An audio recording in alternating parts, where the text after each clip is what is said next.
Introduction. What exactly is finishing what you start and following through? You have may heard these phrases before, but what do they mean? To me, they mean making your intentions reality. Too often, we'll say we'll do something, and we might even start it one lucky weekend.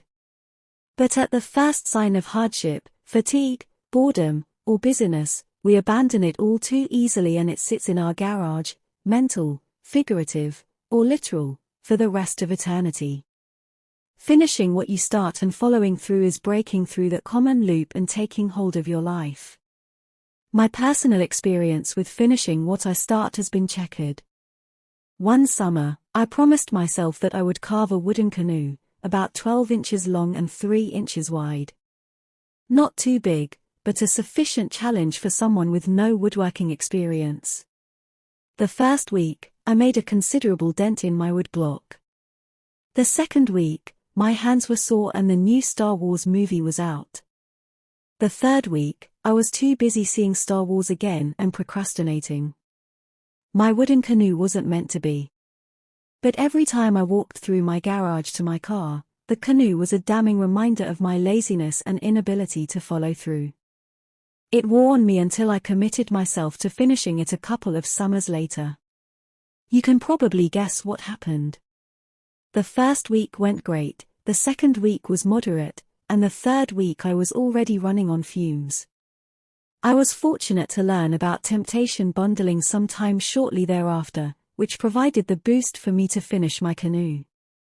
Briefly, as temptation bundling will be a major theme later in the book, temptation bundling is when you combine an obligatory, an undesirable, task with an instantaneous reward. When you can bribe yourself into working hard, suddenly finishing what you start isn't a massive exercise in willpower, it's the pursuit of something pleasurable, if only by association.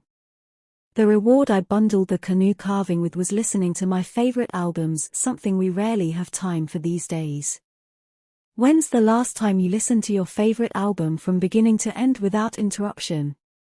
Suddenly, a new world was opened to me. If I could make any unpleasant task just pleasant enough by pairing it with something I enjoyed, I could plow my way through just about anything.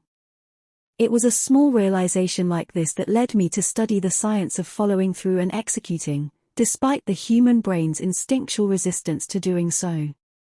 How can we circumvent our worst instincts and get things done when we want, without the specter of a deadline over our heads? How can we pay attention to our attention and do that what is most difficult, live with supreme discomfort? I'd like to think I've come up with great systems for myself that can be widely applied for just about any context. There are many tactics in this book. I don't use all of them all of the time, but most of them will work for most people. As usual, I wrote this book for myself and I'm glad and proud to be able to share my findings. I hope they are helpful and help you accomplish exactly what you want. At least, I hope they force you to listen to your favorite albums from time to time, a win in itself. Chapter 1. Stop thinking, just execute. Esther has thought about it a million times.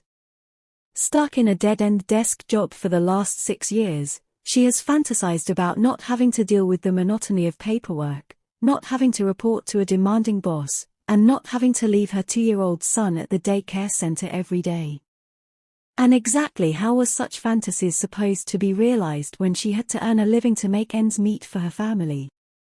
She had the answer. She figured she'd start her own baking business right at home. It was all just a fantasy, a thought she'd conjure to get her through difficult days at work. But one day, something felt different. For some reason, she finally decided she's going for it. After all, baking was her one true passion. For years, she'd been baking cakes and cookies for her friends, who all said she should think of turning it into a business, so maybe it wasn't such a bad idea, right? So began Esther's quest to open her baking business. She didn't quit her job just yet but filed for a 2-week vacation leave to start testing the waters. First, she thought, research. She figured that she needed to get this business thing all figured out in her head first, before she took any further step forward.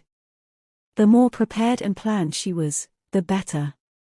She intended to research everything there is to know about starting such a venture, from recipes to finance management. She also planned to survey her friends and the entire neighborhood to get a feel of the market needs. It was all starting to take shape in her head. Unfortunately, whatever took shape in Esther's head stayed there and never found its way out. The thought of having to learn everything about how to start and run a baking business from scratch overwhelmed Esther so much that she was paralyzed from taking any action in that direction. Taxes, business filings, leases. All she wanted to do was bake. When her vacation days started, she always found things to do other than what she had initially planned.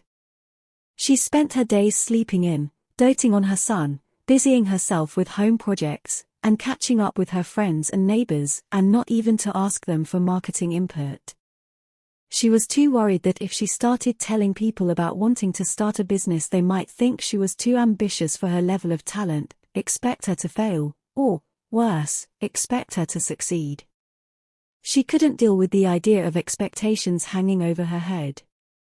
2 weeks thus came and went, and all Esther managed to do was put the vacation in vacation leave. As she headed back to work, the thought of running her own baking business kept on replaying in her head, still more a fantasy than a plan. She had a feeling she'd continue to think about it, several million times more. What is following through? What do you suppose went wrong in Esther's situation? Did she lack focus? Self-discipline? Action? Persistence? If you say she lacked all of the above, you're pointing to actually just one concept: following through. Following through is related to focus, self-discipline, action, and persistence, but it is not synonymous to any of them. Rather, it is a composite of all of them, a bit like how those big Japanese anime robots come to be formed by the fusion of smaller individual robot parts. Power Rangers, or Voltron, to be specific. And much like how each smaller robot forms a different body part in the big robot, so too does each of these 4 elements: focus, self-discipline, action, and persistence correspond to a body part that, when pieced with the others, forms the whole of following through. The head, focus. Following through involves having focus. It's akin to the head because it is focus that keeps your head in the game and your eyes on the prize. Focus guides your thoughts in figuring out how to follow through and directs your actions toward achieving your vision.